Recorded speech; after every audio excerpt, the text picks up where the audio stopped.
दोस्तों, दुनिया में कई तरह की जॉब्स होती है जो बहुत ही अजीब और खतरनाक होती है, जिसमें से कुछ जॉब्स के बारे में हमें लगता है कि ऐसा भी होता है क्या। आज हम ऐसी ही 10 जॉब्स के बारे में बताएंगे जिन्हें जानने के बाद आपको हंसी भी आएगी और अजीब भी लगेगा। Number 1, professional मोर्नर।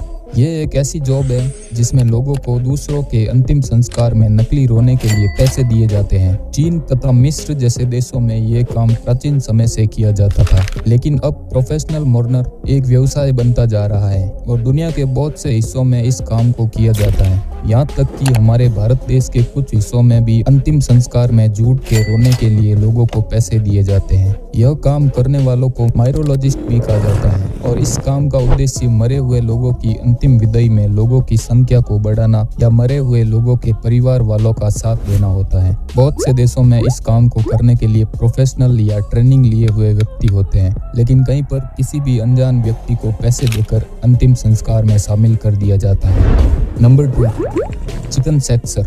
यह काम बड़े बड़े चिकन फार्म में किया जाता है और इस काम में लोगों को मुर्गे और मुर्गियों के लिंग की जांच करके उन्हें अंडे और मांस के लिए अलग अलग करना होता है। यह काम सुनने में भले ही आसान लगे, लेकिन इस काम में बहुत ही ज्यादा एक्यूरेसी और तेजी चाहिए, जो कई सालों की मेहनत के बाद आती है। एक अनुभवी चिकन सेक्सर औसतन हर घंटे 98% की एक्यूरेसी के साथ लगभग 700 मुर्गों की जांच करता है। इस काम में उन्हें सालाना $3,400 तक दिया जाता है। फिर भी बहुत से लोग इस काम को करना नहीं चाहते, क्योंकि इस काम में ज्यादा मेहनत, ध्यान और तेजी की जरूरत पड़ती है और आराम बहुत कम मिलता है। Number 3, snake milking. सांप या किसी भी जहरीले जीवों से जहर निकालने को स्नेक मिल्किंग कहा जाता है।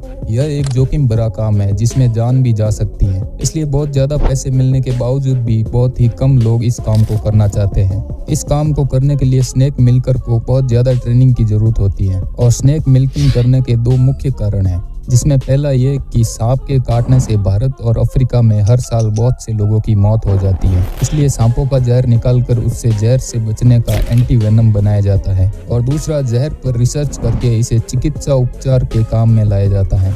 Number 4, fart smeller. यह बात सुनकर आप लोगों को शायद अजीब या गंदा लग सकता है, लेकिन चीन में फार्ट स्मेलर यानी सूंघने की नौकरी होती है। इस काम को करने वाले व्यक्ति ट्रेनिंग से अपने सूंघने की शक्ति को इतना मजबूत बना लेते हैं कि वे दूसरे के पेट को सूंघकर ही बता सकते हैं कि उनके पेट में कोई इन्फेक्शन या बीमारी है या नहीं। इस काम को करने के लिए सालाना $50,000 तक दिए जाते हैं, लेकिन इस नौकरी को पाना आसान नहीं होता, क्योंकि ये नौकरी पाने के लिए व्यक्ति की उम्र 18 से 45 वर्ष होनी जरूरी है। उसके नाक में किसी भी तरह की बीमारी नहीं होनी चाहिए और उस व्यक्ति को शराब या सिगरेट जैसे नशे की लत नहीं होनी चाहिए। Number 5, line standing job. अगर आप लोग बैंक या किसी टिकट की लंबी लाइन में खड़े रहकर थक जाते हैं, तो आप अपनी जगह किसी दूसरे व्यक्ति को पैसे देकर खड़ा कर सकते हैं और वो लंबी लाइन में आपकी जगह बचा कर रखेगा। इस तरह के लोगों को लाइन स्टैंडर कहा जाता है। ये या तो प्रोफेशनल लोग होते हैं जो कुछ ट्रेनिंग के बाद लाइन स्टैंडर का काम करते हैं, या तो कोई गरीब व्यक्ति होते हैं जो पैसों के लिए दूसरे की जगह लाइन में खड़े होते हैं। विदेशों में तो लाइन स्टैंडिंग जॉब काफी प्रसिद्ध है, लेकिन भारत में भी नोटबंदी के समय बहुत से गरीब लोग पैसों के लिए अमीर लोगों के बदले लाइन में खड़े रहे थे। आज भी भारत और विदेशों में बहुत से लोग लंबी लाइन में अपनी जगह दूसरों को खड़ा होने के लिए पैसे देते हैं। तो दोस्तों, कैसी लगी ये जॉब्स? अगर आपको मौका मिले तो आप इनमें से किस जॉब को करना पसंद करेंगे? कमेंट करके जरूर बताना। साथ ही चैनल पर नए हो तो चैनल को सब्सक्राइब जरूर करना।